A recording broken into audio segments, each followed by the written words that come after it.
What the hell is wrong with you? The only thing that's ever been consistent in my life is that question. Welcome to the ADHD Untangled podcast. My name is Rosie Turner and I'm an accredited ADHD coach, yoga and Pilates instructor. But ultimately, I'm just a human being who knows what it feels like to live with ADHD. And after having 8 failed driving tests, impulsive decisions to get married and then divorce before the age of 27, and having an inability to handle any form of rejection, I've decided to dedicate my life to supporting the ADHD community. And this podcast will cover the 2 things that I love to talk about most: movement and ADHD. You will hear real life stories from real people living with ADHD. You will get advice from wellness industry and ADHD experts. So what are you waiting for? Let's get untangled and show the world what we are made of. So Liam, who the hell are you and what is your life's mission at the moment? You put me on spot with that last time. I'm sure you did. So I am. I'm an 8 times world Muay Thai champion. I'm from the Bad Company Gym in Leeds, England. And my life's mission at the minute. Well, I'm just about to start a fight camp very soon. I've got a fight in around 11, 12 weeks. So my life mission at the minute is to turn myself into an absolute machine and win that next fight because there's a lot riding on it. So that's my life mission at the minute. Oh, I like it. Because did I read somewhere that you was going to retire at one point? I lost the fight and I spat my dummy out and I said, yeah, I'm done. Fuck this. I've had enough. And then about 2 hours later, I'm like, oh, why did I do that? I'm just retired and... Oh, shit. It was just Do you like think ADHD? impulse took over and I was just like, I got back in the changing room and I started weighing up all the factors of why I lost the fight. And I'm like, what have I done here? I'm going to have to like slowly... I can't just retire and then the next day go, right, I'm not retired. I thought, Yeah. you know what? Because I lost the fight and I'd been out of the ring for quite a while with a really bad knee injury. And I've lost that. I came back and it was a massive fight. You're on a really big card in America. The entire world were watching and I lost. And then I spat my dummy out. I retired there and then. And then over the next couple of days, when I was actually getting all my thoughts back together and stuff, and I was taking everything into account, what happened in the fight. And it wasn't like I just got obliterated. Yeah, it was a decent fight. I started to like gather all my thoughts back. And then I was like, oh, what have I done here? I thought, I'm not ready to retire. I know I've got more to give. I know I can come back. And then I was right, how am I going to get myself out of this? Because everyone thinks I'm retired now. So I had to like slowly worm my way back in, like just putting a few hints out on social media that I wasn't going to retire because I didn't want to just go, right, I'm retired, right, I'm not. Yeah. The extreme. I am getting on. I am old in fighter terms. Do you know what I mean? It's like I know I'm at the tail end of my career, but I also know I've just got just a little bit left. So I don't think I am going to retire just yet. So I had my last ever fight in England last month, which I won. Oh, wow. And then Congratulations. thank you. And then my next fight, that'll be I won't fight in the UK again. So my next fight is going to be on the 1st of August in Bangkok. Do you think that might have been a bit of RSD that happened there? So rejection sensitive dysphoria when you lost? Yeah, very possibly. But like you say, that the impulsivity thing that comes of it, like, oh, I've lost, right, retire, fuck it. And then that were all in my head at the time, do you know what I mean? I'm too old, can't do it anymore, clearly not. And then it took me a couple of days to actually gather my thoughts properly and look back on everything. And once I'd added it all up and I looked at everything like objectively and properly and stuff like that, or like, yeah, I'm not, why am I retiring? I thought, you've got more to give. Yeah, that's I love that though. It's that ADHD resilience as well, isn't it? Like we don't give up and we keep going until we can. Especially with this. The thing is, I thought, shit, if I retire here, I'm going to lose my mind. What else am I going to do? I've done this since I was 14. Yeah. But obviously I've got other things in place for when I retire, but I'm not ready yet. I don't want to, I need routine in my life. I just, most the ADHD people do. They need routine. And when they get taken out of routine, life's a mess. I go traveling a lot to teach seminars. I'm in America last month for 3 weeks. I'm going back on Sunday for another 2 weeks. And although I love teaching Muay Thai, I love it. I'm dreading it, not being in a routine, changing hotels every Yeah. night and stuff like that. I get really, my head's just all over the place. I hate it. So, like, going back to what I was on about, I'm going off all over the place here. Going back to what I was on about with the It's fine. routine, I've got a set routine that I've been in for the last 25, 26 years. I went pro when I was 14. I'm 39 now. So I need that routine of I get up every morning, I walk my dog, I come back, I eat some food, I'll go to the gym for the first time, I'll come back home, I'll train hard, I'll come back home, I'll eat some lunch, I'll walk the dog again, I go back to the gym again. And that's like my routine, and that's what I love doing. I love being in the routine of being a fighter and being in the fight camp and having that goal to aim for and watching my body change as I get more ripped and I lose weight and then I get fitter and I get stronger. I like all those like that, the routine of all that. And without it, I think I'd be a little bit lost. And I don't like, but I like now, I'm not in fight camp at the minute. I just feel a little bit lost like that because I don't want to, you don't want to be training like you're in a fight camp all the time, because when you go into fight camp, there's then no way to elevate to. You can't, it's going to be, especially at my age, you can't hold yourself at that level of fitness all year round. So at the minute, all I do is I'm training once a day to keep myself ticking over, to keep myself in shape, to keep myself sharp. And then like 8, 9 weeks out of the fight, I'll ramp it up. It'll be twice a day. It'll be really hardcore, but you can't train like that constantly all the time. So at the minute, I'm just training once a day. And then I do that. I train once a day and I come home and I'm just like twiddling my thumbs, like, well, now what do I do with myself? Yeah. And then I end up like there. Poor dog just gets walked like about 10 times a day because I'm just get bored. I'm like, what can I do with It's myself getting his now? steps in. I totally relate to that though. Like routine is so important for us. And even like steps and stuff, I get obsessive. Like I just need to keep moving all the time. I actually wanted to talk to you about this today is if we look at athletes out there that have been in these routines, getting their healthy hit of dopamine, and we see them transition out of their career, or I was just researching some stuff on injury, or they get injured and everything seems to fall apart for a lot of people, don't it? Do you think that we're going to find that a lot of athletes are going to start coming out with ADHD when they're finishing their careers and they wasn't Yeah, aware of quite it? possibly, because they'll have been so hyper focused on it all the career that they don't know what it's like to not be without it and stuff like that. And that's why you see a lot of fighters, they end up going on drugs, drink, they end up being bankrupt, they end up blowing all the money because they don't know what to do with themselves. They sort of like retire from being in that spotlight and doing the same thing over and over and over for years on end. And then it stops. And like I just said about the twiddling the thumbs, they just sat around. And a lot of them turn to drink, a lot of them turn to drugs.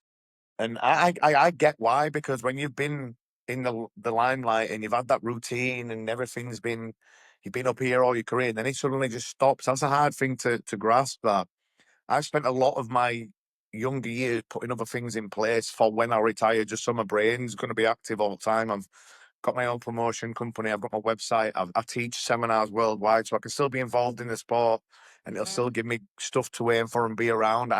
There's going to be a lot of fighters though that haven't done any of this, and they will struggle. Um, yeah, it'll be a tough one. When it just, like I said, when it just stops, it's not. I don't care about being in the limelight. I don't care about the money that I get for fighting. It's not about that for me. It's just about this routine. And I love this routine, and I love fighting. And without both of that, I will be a bit lost. But at least I put other things in place that can try and take over that. There's going to be no dopamine hit like it, like when you get your hand raised at the end of the fight. But at least I'm going to have other things to occupy my mind with. Yeah, exactly. And that's so important. Do you think when you look at how important that is, and obviously you've been lucky enough to put that in place, do you think ADHD, knowing you've got ADHD has helped you do that as well now, like having more awareness of what you need? Yeah, probably, because I'm so obsessed with the sport, and that's what's made me such a good coach. There's not many fighters that I know, some elite level A class guys who are some of the best fighters I've ever seen. They're terrible coaches. Um, Wow. Why? And I In what think it's way? because I'm so obsessed with it, and that, like, I've got that hyper focus on, and I focus on every single detail. That translates well for me when I'm coaching, because a lot of people say, going, "Oh, it's all these little tiny details. I never knew that it makes such a difference for me and stuff." But that's just because I'm so obsessed with everything. I have to look so deep into it all that it makes me a good coach. And so I think, yeah, that has massively helped me, obviously inside the ring and outside the ring, putting the coaching in place with all the seminars and stuff like that, because I'm one of the most sought after seminar guys on the planet at the minute. I don't think anyone did as many seminars as me worldwide, any other fighter. I did an Wow. absolutely ridiculous amount, as well as still trying to train for my own fights. Like when I went to America last month, I was there 19 days. I did 16 seminars in 12 different cities. I were on 11 different flights, going all over. And I did that a week after I'd just fought myself. I just fought for a world title in England. I'd won. I flew straight out there, 19 days, 16 seminars, and I were all over the place. And then I go back on Sunday and I've got another 9 seminars in 12 days. Do you ever get burnt out? Yeah, it's horrible. I do it to myself all the time. I look at all this stuff that I've got going on and I look at it and go, that won't be that hard. And then I get halfway through it and I'm just like, what the fuck have I done here? I've done it to myself again.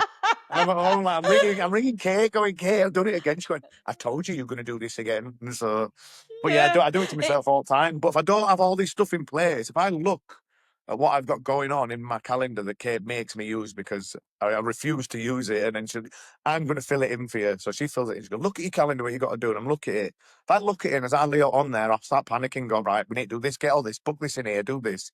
And then when it actually is coming up, I start getting a little bit nervous, thinking, have I done too much there? And I just tell myself no every time. And then halfway through it all, I'm like, oh God, I've done it to myself again.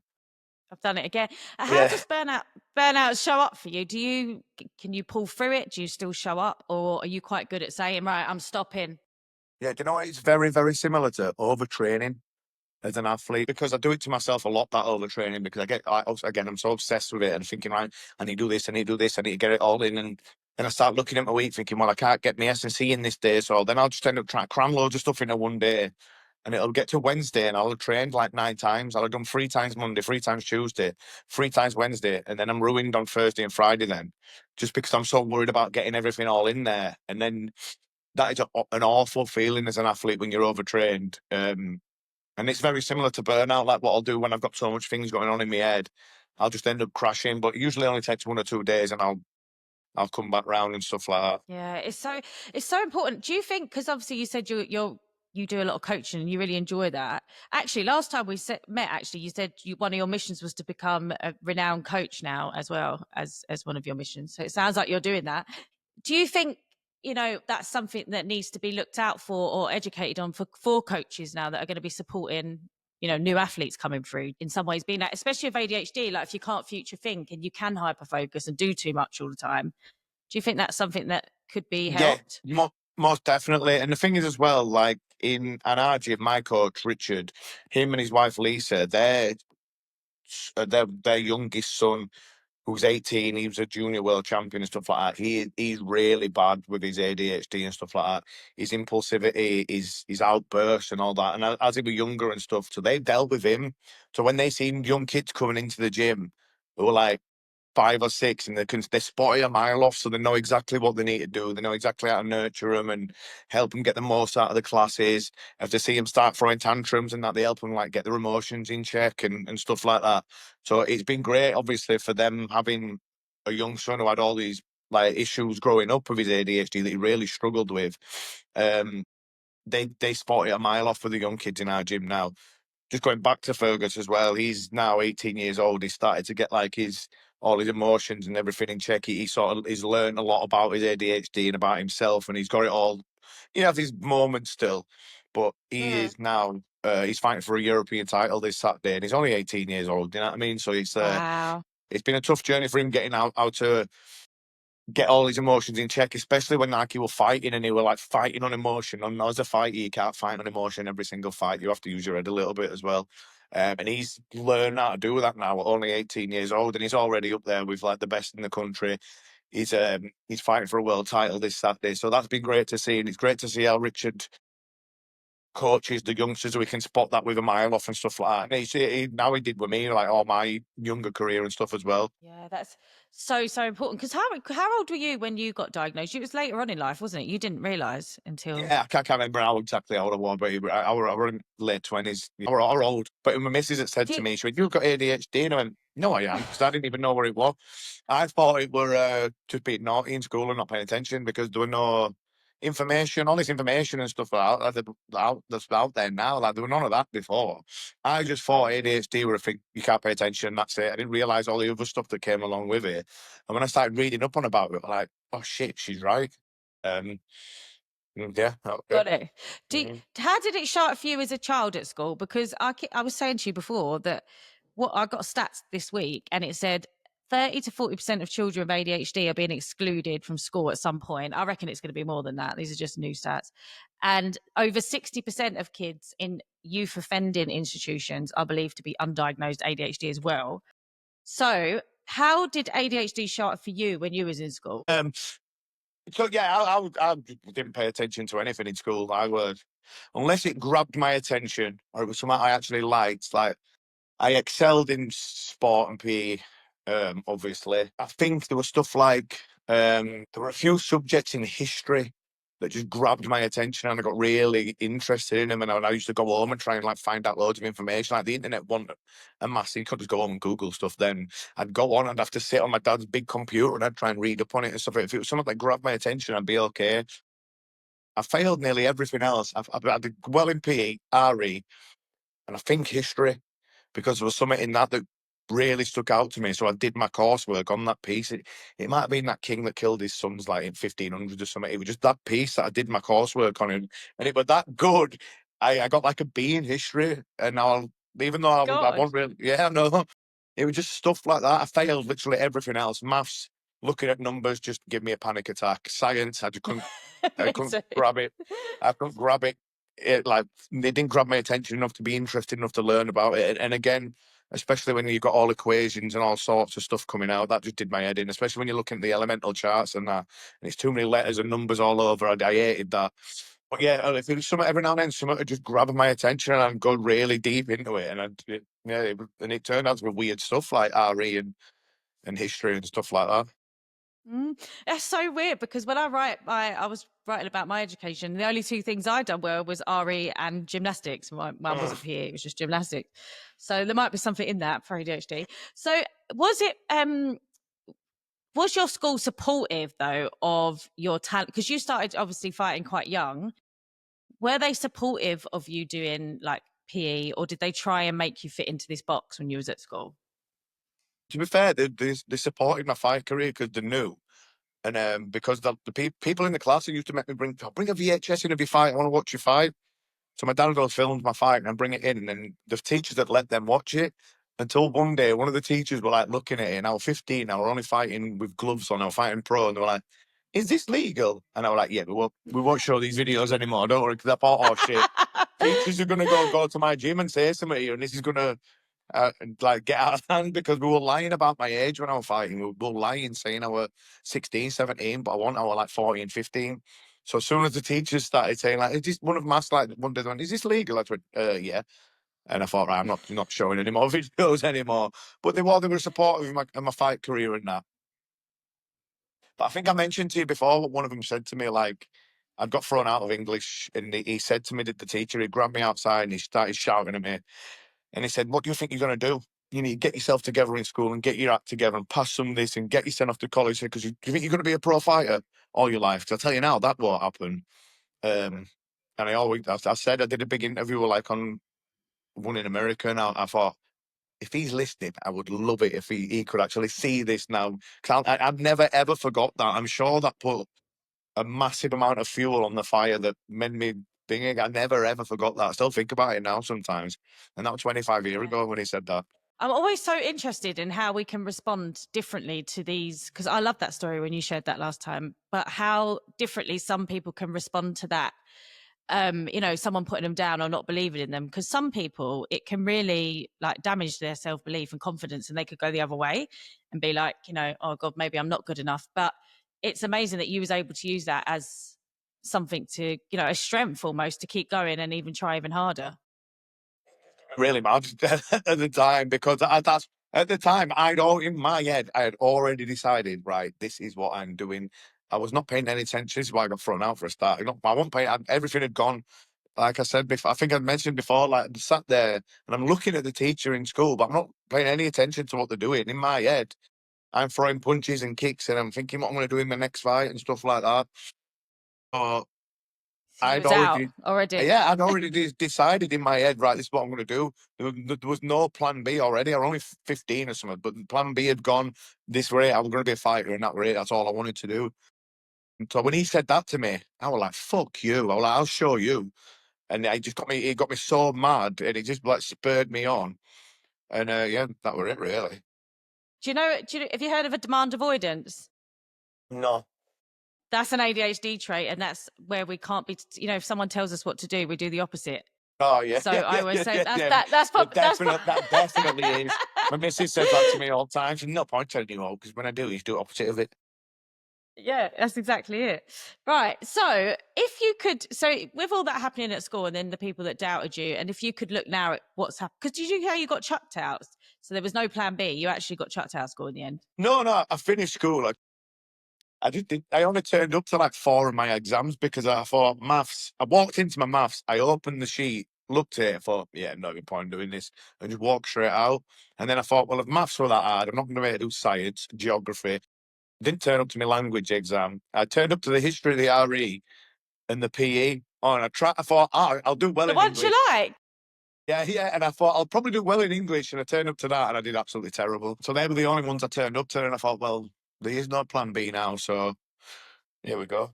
This is what I say to the people I coach as well. Like, it's a fine balance between having no plan B, but then also not leaving jobs and safety and being really stressed out. But I think you're right. When you haven't got a plan B and it's something you really care about and you're good at, I think sometimes that's even more of a way, to reach success and get to where you want to get to. Yeah, I was lucky because my mum and dad supported me through that as well, because I got to 18, and when I went to live in Thailand, I'm like, right, I'm going to live in Thailand. And they were like, oh, well, off you go, son. Like, oh, if you need a little bit of help and money, if you run short of money, let us know. You're good. You go out there, pursuing your dreams. It's amazing. Obviously, they want like, I was fighting for money while I was out there, but every now and then when it were like getting really tough, because I wasn't getting paid much at the time and I didn't have much of a reputation. I had to build my reputation in Thailand from the ground up because no one knew me when I went out there. They'd help me out. They'd send me a little couple of £100 over just to help pay me rent and stuff like that for me. So that were amazing of them, because not many people would have got that in their life. So I was lucky to have that. And that obviously helped me build my reputation to stay there longer, and it helped me become the fighter that I am today. Yeah. And that's quite consistent in your story, I think. Like, it sounds like there were supportive teachers around you, and also obviously your parents, which makes such a difference. What would you say to parents? Because again, I coach lots of teenagers now, and the parents are obviously really worried. Like, they come to me and they're like, oh, the school are going to chuck them out, and they don't want to do what they're told, and they won't pass their GCSEs, and they only do the stuff they enjoy. What would you say to a parent that's really worried about their child with ADHD, that is looking likely that they're not really getting on in the system, but they've got lots of other talents and interests? Is there anything you would say to them? Yeah, don't worry. Try and guide them. I'm going to say push them, then, but don't push them anyway. Try and guide them into those things and into those talents, and try and open some doors for them where they can like use those talents to get ahead in life. Fergus, 18-year-old, fighting for a European title and stuff like that. Like some of the most other people, more successful people that I know in life, they're riddled with ADHD, but they've found ways to succeed. They need the right guidance. That's all. The right guidance and the right support. They just need just showing the right way and how to use their talents and how to make the most of them to get themselves into a good position in life. Don't need to worry like it's some sort of like hindrance to them and stuff, because I guarantee if they find their way and the right way to use these talents and channel their ADHD into it, I guarantee it'll be a superpower, not a hindrance. It's so true, because if they're constantly being put under pressure as well, and told that what they're doing and what they are good at or what they want to focus on is bad, that's where I think it can be quite detrimental, and people can start going to chasing the wrong highs in all the wrong places, because they're trying to numb out that feeling of not being enough. Exactly. 100% that. And like I say as well, like they are, like you said, you chase the wrong highs in the wrong places, especially because we're always searching for that dopamine hit as well. So you just need guided to the right places where you can find that dopamine hit that's going to make you put you in a better place in life, make you successful, and just get the most out of your ADHD. Definitely. What do you think that sports should have more emphasis in school? Like, do you think they should be making it more important than they do? Listen, I had to do dance when I was in school, like contemporary dance. Well, I never did it. I just say, I'm not doing that. I just go, I am not doing that. Do I look like Michael Flatley? I am not doing that shit. And I'd go home and I'd tell my dad, and my dad was fuming, and my dad said, whenever you've got this, just take this note in because this is ridiculous. They let us do football and rugby for a little bit. But they're trying to make me do dance, and I'm just stood there on side going, I'm not doing this shit. I mean, this is ridiculous. I'm like, isn't there like an option where the girls can do dance, or like even the boys who want to do it can do it? Why can't we go play football or rugby or anything other than this? So there were a lot of times when I just go into school and just give my note, I'm not doing that, I've got a note. But yeah, like there should be more emphasis on it, like that a lot of schools should have, like, because like you said, in our school, like there was hardly anything. We didn't have anything else going on after school and stuff like that. As football team were like, didn't get pushed that much. And don't get me wrong, like the school I were in were in a bit of a rough area, so it wasn't like it was never going to be amazing, but there was just nothing going on there. Like every now and then, we all wanted to be in year 9 because the year 9 PE teacher was a massive football fan. He'd stay after school with his kids and make them like have games and matches and stuff like that. He had a good football team always. So like when we were growing up, oh, can't wait to be in year 9 with Mr. Hygo, can't wait, because he was the only one who like would go out of his way a little bit to help do a little bit extra stuff so we could play more sport, play more football. But other than that, yeah, my school was pretty shit with all that stuff, to be honest. And it's like when you're saying it like that, it's also the time that's taken away from what they could be doing. Like as an adult, I'm always like, whatever I'm saying yes to, I'm simultaneously saying no to something else that I could be doing that's really important. But actually, it's the same with kids at school. Like, why waste their time doing things that they don't want to do? Like, they could be doing something amazing or learning something that's actually going to benefit them in the future. Sorry to interrupt, but I need your help. I've just launched the very first CPD certified ADHD coach training for the sports and wellness industry. So whether you're a yoga teacher, Pilates instructor, or sports coach or therapist, or just somewhere in between, this training has been specifically designed for sports and wellness professionals who want to make a real difference. But why? Because it is proven that movement and meditation is game-changing treatment for individuals with ADHD. So now more than ever, we need professionals just like you who truly understand what it's like to live with ADHD. So we can start to lead the way and create accessible environments for everybody and every mind. So if you're ready to create a career that gives you freedom and also allows you to have a positive impact on the lives of others, then check out our website, untangledco.com, and join our first online training this May. Last time we spoke, you mentioned something about imposter syndrome and RSD. Now, you seem really confident all the time. Every time I see you, you seem like one of the most confident people I know. Do you struggle with imposter syndrome? Yeah, I think everyone with ADHD will. Like, there's some times where on a night I'll be lying in bed, my fight will be getting close, thinking, should I be here? Have I earned my way here? And I'll start questioning everything. And I have to look back and like on everything that I've done over the last 20 odd years and all the fights I've won and what I've done. And it just comes into me head just out of nowhere. And I'm thinking, what am I doing here? Actually, I should be here. Do I deserve to be here? And I start questioning myself. And I'm not sure whether that's more my HD or just the thing that all fighters get, or what, or it's a mixture of both together. But yeah, I'll start questioning myself about stuff like that. And I have to go back and I'll look at some of my highlights over the years. And I'm like, well, yeah, of course I should. Look what I've done. Look, I've done this. I did that myself. And I have to like have a little word with myself. Like when I'm in the midst of a fight itself, or when I get in the ring and I'm staring across at the ring at my other person, there's no thoughts that ever creeping in my head. I've got a one-track mind, and whether I win, lose, or draw, at the start of that fight, I always believed I was going to tear up shreds, whether I did or not. That's at the start of a fight. It's just every now and then in a fight camp, or it's in everyday life sometimes. I'll read a comment maybe from a troll on the internet or something like that, and I'll start thinking to myself, are they right? Oh God, they're right. And I'll convince myself that they're right. And then 2 minutes later again, I'll have a little word with myself and it'll go again. So yeah, it does creep in every now and then. Like I say, I'm not sure whether that's a mixture of being a fighter and the ADHD together though that makes it like that. I'm not sure. Yeah, it's probably a bit of both. But also what you've got is a tool. Like, it's like a coaching tool, actually, I use with ADHD. Is it's like trying to anchor that positive emotion, because also we've got working memory, right, issues. So we do forget the things we've done, and especially the good things.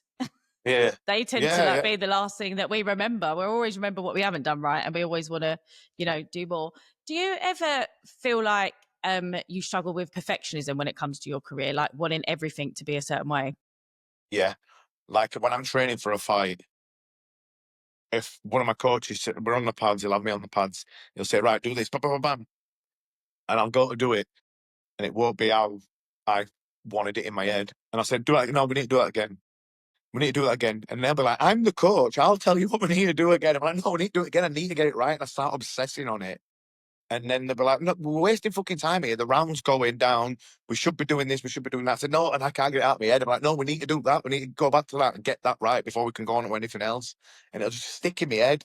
And I'll go home and it'll get me mad and I'll be thinking about it. Then I'll go back in the next day, gym, and they'll say, right, do this. And I'll just do it straight away like that. But I've had to go home and think about it all night and obsess over it. Wow. And I've probably wasted a training session there just going on about it all the time. But again, I can't help that sometimes. Sometimes as well, in a fight when I was younger and I couldn't really regulate my emotions properly, I've lost fights on points because of that, because I'd get a little bit like disorientated. Something wouldn't happen exactly how I pictured it happening in my head or how I wanted it to happen, or I didn't do it quite as good as I thought. And I'd start obsessing on it a little bit and I'd lose a little bit of concentration. I've found I'm a lot better with that now as I've grown with age. But there were fights when I was younger where I lost because of that. So yeah, it's a tough one to get hold of that. So, but you've talked about regulating emotions a lot. What do you do to regulate emotions? Do you meditate at all? When I'm doing hot yoga, that's the only time I meditate, when I'm doing that. Oh, you do Uh, hot yoga. Yeah, I forgot about that. yeah, I love that. I know I haven't been for a while, actually. I need to go back. I can't just meditate like in the house because my dog or cat will start jumping all over me when I'm trying to sit down. I can't. I don't like having doors. I've got a thing about closing doors as well. All doors in the house have to be open. I don't like just going in a room and closing door and doing it. I can't do it. So yeah, when I'm at the hot yoga, that's when I meditate. I do all my stuff like no more when I get my ice baths and stuff like that. I have 3 minutes of meditation when I'm doing that. I'll just like switch off, and so that's a decent time. Um, yeah, just them 2 times probably. Yeah. How long have you been doing yoga for? Was that something you did to help recovery and stuff? Yeah, 'cause when I realised I was getting old, and then my body just wasn't doing the same things it could do in my 20s. Like, you have to do, like, if you want longevity as a fighter, you have to do these things like that. You have to do the ice baths, the saunas, the hot yoga, the FRC like movement, like stuff with all your joints, and just making sure that you stick with your flexibility. And I have to take about 8,000 supplements every morning for my joints, my memory, all this stuff. Yeah, I just to try and make sure, like, yeah, if you want to be a world class fighter, you need to have world class recovery as well. That's what one of my coaches says.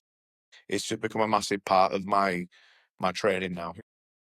What did he say to me? He said you have to recover just as hard as you train. So that's what I do. Yeah. Do you know what this is? I find it so fascinating, the overtraining thing, because obviously I'm not an athlete or anything, but I really when I found exercise, I've really struggled to find balance of it, and I can't imagine in your sport like how that must, you know, present itself to people and what damage it can do. But we find what I find with the ADHD community is it's the women athletes that actually are getting affected the most, because it's like hormones and fluctuations and stuff like that from overtraining. Do you notice that in your sport? We've got a few. I don't know if we've got many ADHD girls in our gym. We've got a few autistic girls who train and fight. They really struggle with the hormones and stuff like that. If something hadn't gone their way, they'll burst out crying over nothing. And I'm thinking, you're some of the toughest girls I've ever seen, like, and stuff like that. But then when they fight, they're fine. They're absolutely fine, and they're really good fighters. But like when sometimes like be stuff like that, they'll just burst out in like a massive like have a proper meltdown and stuff, which is very similar to what I've seen ADHD people do, that when they just get like so overawed and they Yeah. can't control, they can't regulate their emotions and stuff. But yeah, I've seen the girls do it quite a lot, but it only happens in the gym. And then when they go to fight, they're absolute killers and the beast. Yeah. But Put again, I think that like, mask on. yeah, exactly. Just find a tough time regulating their emotions and stuff like that. Very similar to the ADHD people. But again, like I say, like 99% of the time, they're absolutely fine. And then there'll just be this big meltdown. And I see some of the other girls who'll be in the gym looking, going, what's wrong with them? But we know. And it Yeah. doesn't really stop them still progressing and being amazing fighters and stuff like that. So it's not such a big deal, really. No. I love that it's someone like you around though that's like understanding, and what a difference that makes, doesn't it? To have people like yourself being able to understand people's emotions like that and reactions. Yeah, it's like the like I said, Fergus, the young kid. So one of the coaches were nitpicking at him the other day. And I could see him. You know as well as me, if you've got ADHD, you do not want someone in your ear telling you what to do. Especially if you're trying to do something. And I could No. see him getting angrier and angrier, and I had to walk over and put my arm on it and walk him to the other side of the gym. I went, listen, that were getting me mad, so God knows how it felt to you. So that must be, he said, oh, my head's going to go. I said, just have a minute, chill, breathe, do a lap, come back. And that's what he did. And I could see him on the verge of exploding. And but yeah, that's all it takes sometimes, just a little, just walk away, just come with me for a minute and stuff like that. And I'll spot that a mile off now when it's happening around me.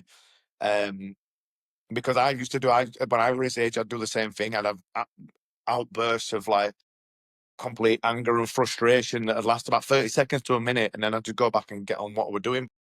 When the gym's full and there's people in it, you don't want to be arguing with coaches and losing your shit in front of everyone and stuff like that. So if I ever spot something like that going on now, that's what I'll try and do. I'll just try and run over and say, come on, mate, come for me for a minute, just have a breath and let's recollect yourself. So game changing for someone, isn't it? Do you know? You mentioned supplements earlier. I saw that you're taking lion's mane, because you didn't take medication because of your sport, did you? When you got diagnosed with ADHD? I hated it. It was just not for me whatsoever. No. Rather just But is raw dog lion's it. mane helping you? So yeah, I use, what have I got in there? I've got lion's mane, ashwagandha. I use all my different stuff on me. I use Shilajit. I've got all sorts of it. If I took you in there and showing you, I've got like a cabinet of about 500 bottles in there of all sorts. And I walk downstairs, and I know what I do. I've got about 30 tablets in my hand. And Kate hates it when I do this, and it makes her sick. And I do it every morning. I just put all 30 in my mouth at once and just swallow them all at once. She goes, how do you do that? So it makes me dip. I do it every morning. But I know some people they swear by the medication now, but I felt like, and I never needed anything like that. Stuff like that just helps me with my focus. Nootropics and stuff like that help with my focus. And then as long as I've got the gym and my routine, I'm fine. I don't lose my shit. And yeah, I think it helps. And I don't think it helps. I don't need any other medication that the doctors have given, other than what I've got in my supplements, on my natural stuff. Yeah. And I think that's what I find. It's a lot of time it's people that are in jobs that are, they have to be sat at desks all day and stuff like that. So you don't need that, Yeah, do you? exactly. What, like, going back to the young kid in the gym who has it, he's in college, and I think he's going to become a sports therapist as well. He wants to be a professional fighter and a sports therapist because they work very well together. And Wow. he's doing some exams at the minute. And he came in the gym the other day, and I went, and he just looked haggard. I went, what the fuck's wrong with you? And he went, no, I've had my medication. I can't remember if it Relvance or something else that he'd had. I went, and he just looked like a zombie, and he didn't bounce in gym with that same energy that he's always got, and he's usually bouncing off at walls. And like whenever I look at him, he puts me in a good mood. If I'm feeling in a shit mood, I'll catch his vibe from across the gym, and I'll see how happy he is and stuff like that. He walked in the gym like a zombie. And I thought, what the fuck has this done to him? And he was like, he said, I just feel horrible. He said, don't feel myself. Don't want to be here. I'm like, wow. And yeah, and that's one of the reasons why when they give me it, I just did. I looked at it, I thought, yeah, get away. I'm not using that. And then You don't when I want it. see people like him come in, who I'm used to having like an electric energy from him, and then he just walked in like an absolute zombie. Like, what's going on? He went, I had to have my medication today. Why are you here?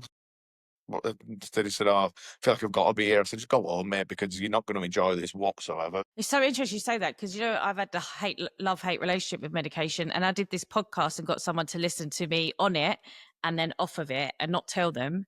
And the ones that I was on it, they said weren't as good as the ones when I was on it. So it's so Yeah, interesting. You've said that as yeah, well. very interesting. Yeah. Like I said, the energy you get off someone, you can tell when someone's got ADHD straight away, because like I can't stop throwing my hands all over the bloody maze place. I just realised I was doing it then. People are just, they've got like an energy around them that it's infectious, do you know what I mean? And you can tell you get a good vibe with them, but then like when you see someone like that who just walks in the gym and they're not themselves, I don't know, it's not for me, that. So what's your ADHD in one word? Superpower. Yeah, Superpower on it. Yeah. superpower. Superpower. So you're still That's sticking with that. 2 words, but yeah, superpower. Superpower. Yeah, yeah. Yeah, we'll make it one word. So what is the biggest superpower in your eyes that comes from your ADHD? Hyper focus and the obsession that I've got with this sport that's helped me climb to the very top of it. like I say, without it, yeah, I might be in another job somewhere now. I might be doing something different. I might not have ever done Thai boxing in my life. I might have walked into that gym one day just for one session and I'd look at it and go, no, didn't like that. But I didn't have walked in the first day I walked through the gym door to like, right, this is it. I want to do this. I want to get to the top of this sport. So without that, I don't think I'd have got anywhere near or achieved anything that I've done. I wouldn't have been able to travel the world doing what I love now. And yeah, so without it, I'd have been probably I don't know, I might be in a dead end job somewhere that I wasn't really interested in. You know, you've travelled a lot. Is there anywhere that you think you would live apart from, oh, you're quite a homeboy and you want to stay where you are? I always said that Canada, I love Canada because I like how they've got the big cities and I love the wildlife. I'm obsessed with nature and bears and animals and stuff like that. Go to Canada, I always say, take me out, I want to see a bear. And the last time I saw one, the last time I was there, I was speaking to a woman. I was saying, I really want to see a bear. And she went, oh, just come round my house. Said, there'll be some in my back garden now. And she got a Ring camera out on her phone. She went, oh, look, there's three in my back garden. I went, hey, but how do you get No. them out? She went, no, I'll just walk out and I just shoot them out. She said, the black bears are just like more inquisitive and they want to rummage in your rubbish and get food. They won't really attack you. She said, it's the brown ones you'd have to worry about. Yeah, I love Canada. I love how they've got the big cities, and I love the wildlife and the nature side of it, and all the beautiful scenery they've got there as well. So if I had to choose anywhere, everywhere I've been, it'd probably be Canada, just for that aspect. For Anywhere the else, bears. yeah, yeah. I saw a moose as well, and I didn't realize how big moose is. It mooses? How do you say plural of mooses? Meese.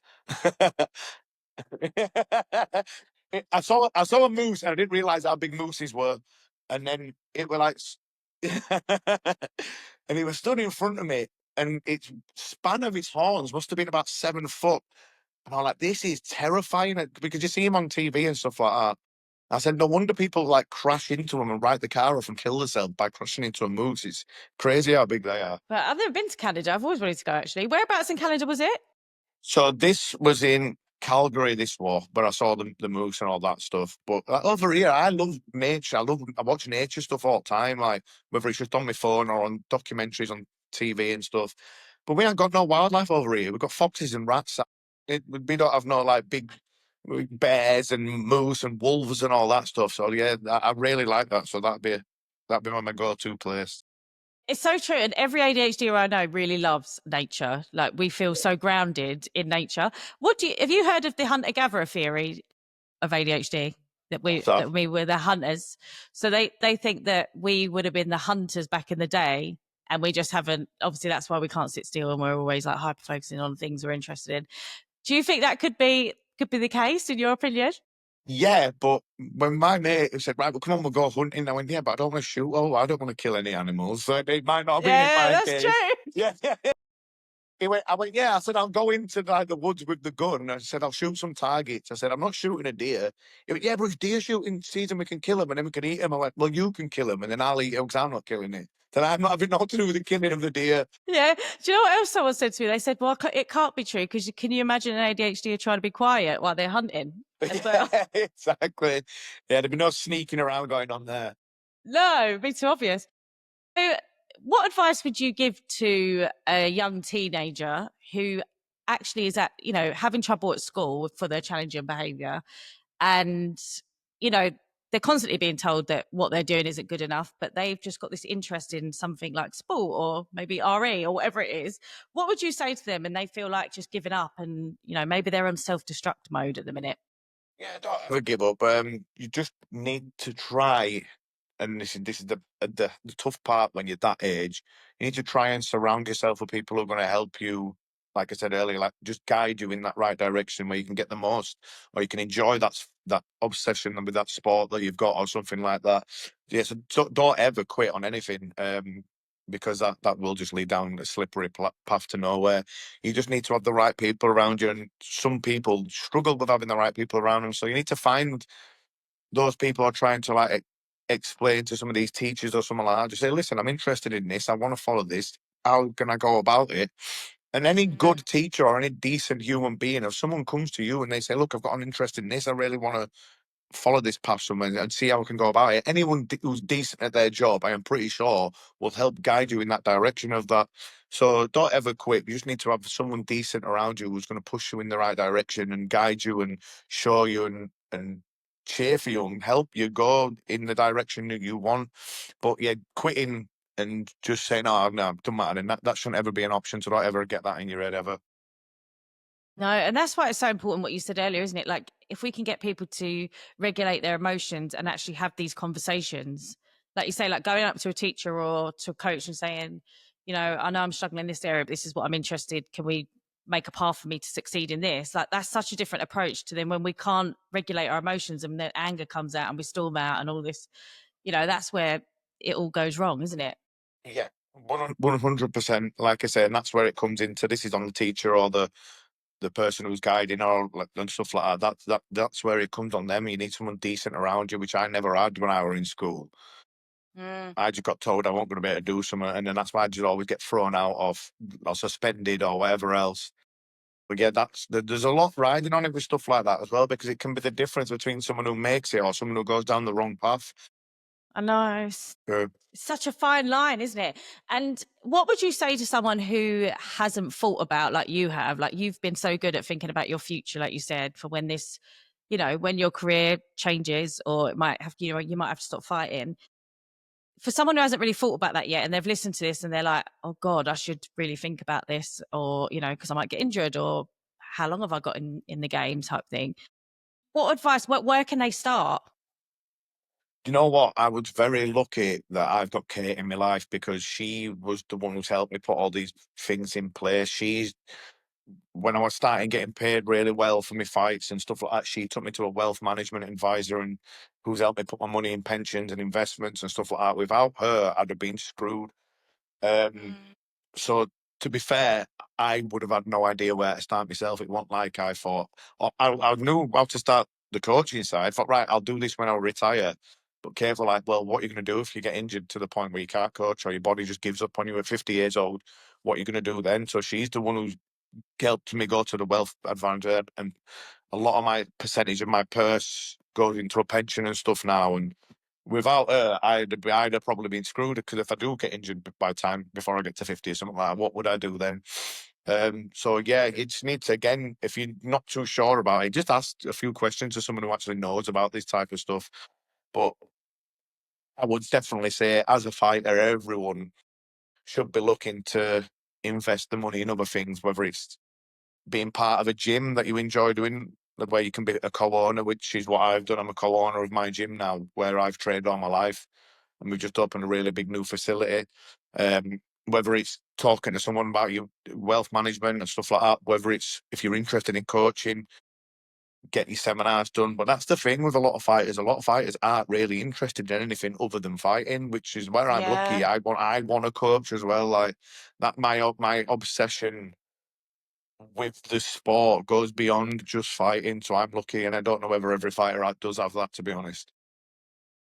Do you know what as well? I think that could be ADHD related because I think we need I think for us to be interested, it has to be meaningful. And I think there's nothing more meaningful than, you know, we can't do it just for the money or the surface level stuff, but being able to give back to others. I think for people with ADHD, I think that really, really gets them interested and motivated, you know, that So extra level of why. yeah, so I've got a training website, and I get such a buzz when people message me and they go, "Oh, Liam, I'm a member of your website. I used all these techniques in my fight at the weekend, and it helped me win." My And this God. might be this might be a guy in America or Australia or something like that. And I'm thinking, what a buzz that is. I'm thinking, someone saying that to me, then I've helped them win, and I'm on the other side of the world.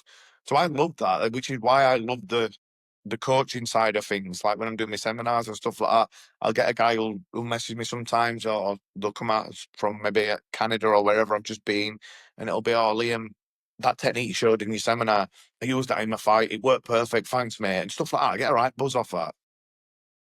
God, don't. That makes me emotional. And that's the thing. You're just giving them, you know, that opportunity to shine and thrive, and tools that could just change their whole career and their whole life, technically. Yeah. Um, And I don't look at it like that. I just look at it and goes, "Oh, I'm doing this something that I enjoy doing here," and then I don't sort of yeah. realize the impact, the knock-on impact that it has for other people, and how much they can Definitely. take away from it and how it can impact their life or their fight career or anything like that. When I look at it like that, when I'm actually doing it at the time and I'm thinking, oh, I love that, I was buzzing. And then when you look back on it, then these messages and stuff start coming in and you see all the people that you've helped or inspired and stuff like that's just such a great buzz in itself. Yeah. Oh, that's what I love so much about you, though. I think everything, you're always willing to help everyone, and even doing this with me today. But even what you said about those women, like just understanding that that's an ADHD thing and maybe it's their hormones at play and all of this stuff, it makes such a difference and you don't even realize it in the moment, but you're just being you. And that's a lot of things of ADHD is they don't even see the amazing things they're doing in the moment most of the time.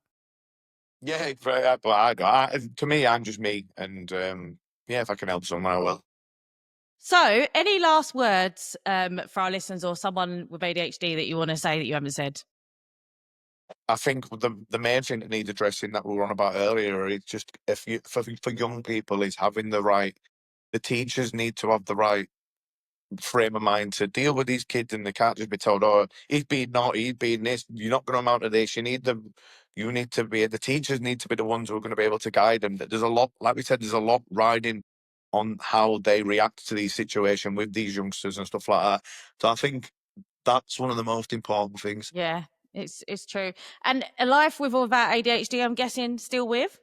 Yeah, of course. Of course. And when was the last time you made, because last time I spoke to you, you said, I never know if I'm going to make a decision that's going to, change my life or ruin my life. When was the last time, when was the last time you made a decision that ruined your life? When I retired. When I retired and then thought, oh shit, what have I done? So, yeah, last year, about 6 months ago. So what's the next hyper focus? The fight. When is the fight? Fight is the 1st of August in Bangkok. 1st of August in Bangkok. And we can watch it all on telly. It's live on Sky Sports. Amazing. Thank you so much, Liam. No problem. It's been a pleasure, as always. Always. Thank you so much for joining me on the ADHD Untangled podcast. I hope that these episodes are inspiring you to step forward with confidence despite the struggles that you face with ADHD. If you want to find out more about ADHD coaching, retreats, trainings, then check out my Instagram, ADHD_untangled, or my website, untangledco.com. Let's get untangled and show the world what we are made of.